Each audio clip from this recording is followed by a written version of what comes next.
નમસ્કાર મિત્રો, આજના વિડીયોમાં આપણે સમજીએ તાજેતરની અંદર મહારાષ્ટ્રના પુણેની અંદર લોહગઢ કિલ્લા પર બનેલી એક ઘટના કે જેમાં સિયા ગોયલ દ્વારા કેતન અગ્રવાલને આ લોહગઢના કિલ્લા પરથી નીચે ધકેલી દેવામાં આવ્યો.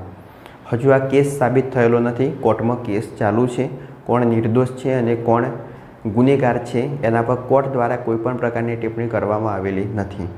તો જ્યાર સુધી એ દોષી સાબિત ના થાય ત્યાં સુધી એ નિર્દોષ છે.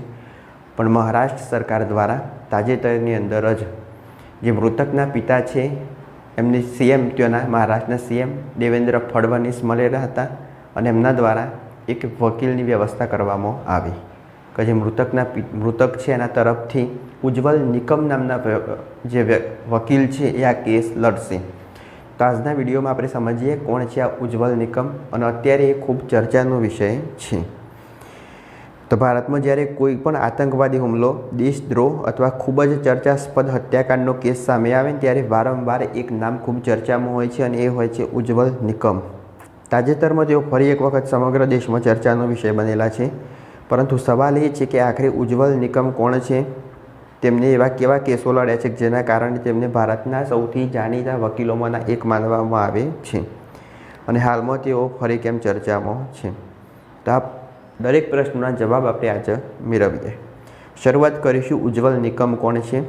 તો ઉજ્જવલ નિકમ ભારતના જાણીતા સ્પેશિયલ પબ્લિક પ્રોસિક્યુટર એટલે કે વિશેષ સરકારી વકીલ છે. મહારાષ્ટ્ર સરકાર દ્વારા મૃતકને એના પિતાને આ વકીલ આપવામાં આવશે. એટલે આ વકીલ દ્વારા એમનો કેસ લડવામાં આવશે. જેમનો જન્મ મહારાષ્ટ્રમાં થયો હતો. કાયદાનો અભ્યાસ પૂર્ણ કર્યા બાદ તેમને સરકારી વકીલ તરીકે પોતાની કારકિર્દીની શરૂઆત કરી. તેમની દલીલો કરવાની રીત, પુરાવાઓને રજૂ કરવાની ક્ષમતા અને કોર્ટમાં મજબૂત રજૂઆતને કારણે તેઓ ઝડપી જાણીતા બન્યા અને આજે તેઓ દેશની સૌથી અનુભવી પ્રોસિક્યુટરોમાંના એક ગણાય છે. એમના અત્યાર સુધીના શરૂઆતના મોટા કેસોની વાત કરીએ કે જેના કારણે ભારતની અંદર જાણીતા બન્યા. તો ઉજ્જવલ નિકમે અનેક ગંભીર કેસોની સરકાર તરફથી દલીલો કરી છે. તેમને હત્યા, આતંકવાદ, સંગઠિત ગુનાખોરી અને રાષ્ટ્રીય સુરક્ષા સાથે જોડાયેલા અનેક કેસોમાં સરકારનું પ્રતિનિધિત્વ કર્યું. પરંતુ તેમની સૌથી મોટી ઓળખ હજુ આવવાની બાકી છે.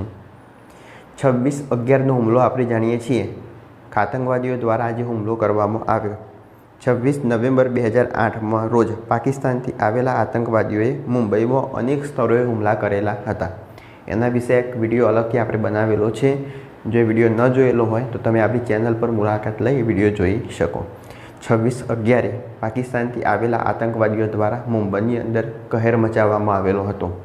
તાજમહેલ હોટલ હોય કે પછી રેલવે સ્ટેશન હોય, હોસ્પિટલ હોય, આ દરેક જગ્યાએ એમને હુમલો કર્યો અને ઘણા બધા લોકોના આની અંદર મોત થયેલા હતા.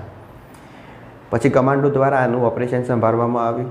એમાં ઘણા આતંકીઓના મોત થયા. માત્ર એક આતંકવાદી જીવિત પકડવામાં આવેલો હતો જેનું નામ હતું અજમલ કસાબ. આ હુમલામાં 160થી વધુ લોકોના મોત થયા હતા અને સેંકડો લોકો ઘાયલ થયા. 10 આતંકવાદીઓમાંથી માત્ર એક આતંકવાદી જીવતો પકડાયો, તેનું નામ હતું અજમલ કસાબ. આ કેસમાં સરકાર તરફથી દલીલ કરવાની જવાબદારી ઉજ્જવલ નિકમને સોંપવામાં આવેલી હતી. આજે ભારતનો અંદર ખૂબ મહત્ત્વનો કેસ કહી શકાય. એમાં સરકારી વકીલ તરીકે ઉજ્જવલ નિકમની પસંદગી કરવામાં આવી હતી. તેમને કોર્ટમાં સીસીટીવી ફૂટેજ, ફોરેન્સિક પુરાવા, સાક્ષીઓના નિવેદનો અને અન્ય પુરાવાને આધારે કેસને ખૂબ જ મજબૂત રીતે રજૂ કરેલો હતો. અને અંતે આજે એક અજમલ કસાબ નામનો આતંકવાદી જીવિત રહ્યો હતો.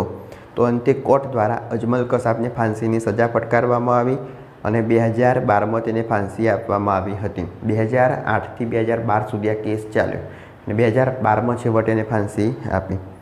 તો આ કેસ બાદ ઉજ્જવલ નિકમ સમગ્ર દેશમાં જાણીતા બન્યા.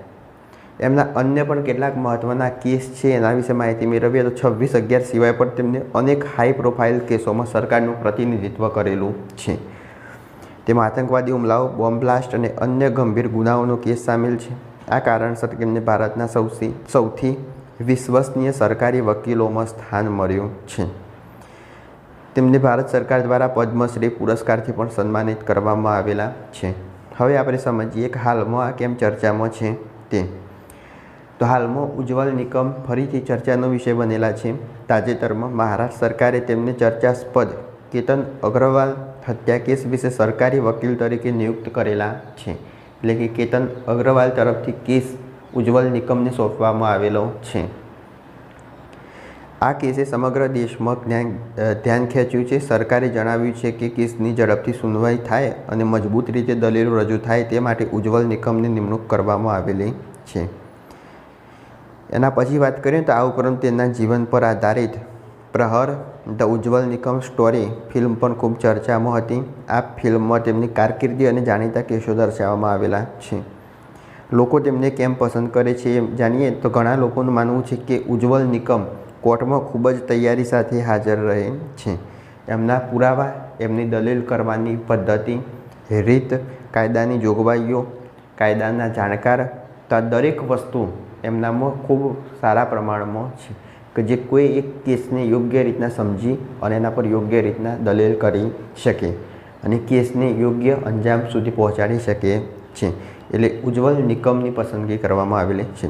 જોકે કેટલાક લોકો તેમને કેટલાક નિવેદનો અને મીડિયા ઉપસ્થિત અંગે અલગ અલગ મત પણ વ્યક્ત કરે છે. તો આ હતા ઉજ્જવલ નિકમ વિશે કે તાજેતરની અંદર પુણે લોહગઢના કિલ્લાની અંદર જે કેતન અગ્રવાલ અને સિયા ગોયલ સાથે જે બનાવ બનેલો છે તો એની અંદર મૃતક કેતન અગ્રવાલનો કેસ ઉજ્જવલ નિકમને સોંપવામાં આવેલો છે.